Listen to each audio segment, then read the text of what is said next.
Mettre dans la loi le développement des circuits de production courts, je crois que c'est une bonne chose et c'est nécessaire. Rajouter tout autant dans la loi des circuits courts locaux, c'est aussi bien et c'est aussi nécessaire. Et je vous donnerai un exemple, notamment la filière du maraîchage.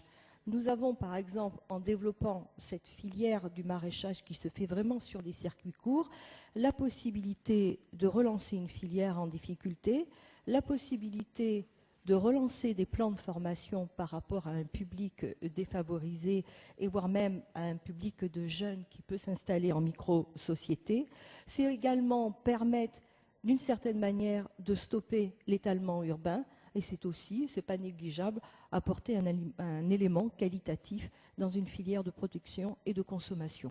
Nous engageons avec cette loi une réforme du Code du marché public. C'est peut-être pas un plan national, mais au moins c'est une décision très concrète, dans laquelle on met comme critère d'allocation des marchés publics précisément la proximité du producteur. Notre objectif est bien le même, c'est de faire en sorte que les restaurations collectives s'alimentent, se fournissent en produits qui sont à proximité de ce restaurant, de ce lieu d'alimentation. Par ailleurs, je vous le redis encore, nous souhaitons obtenir des modifications, là aussi, du droit de la concurrence européen sur ce sujet-là, de façon à ce qu'on puisse être encore plus explicite, à la fois dans le droit des marchés publics et dans la loi sur l'approvisionnement en produits de proximité. Ne créons pas de discorde là où il n'y en a pas, nous sommes d'accord sur les objectifs et nous prendrons les moyens nécessaires pour aboutir à des résultats concrets.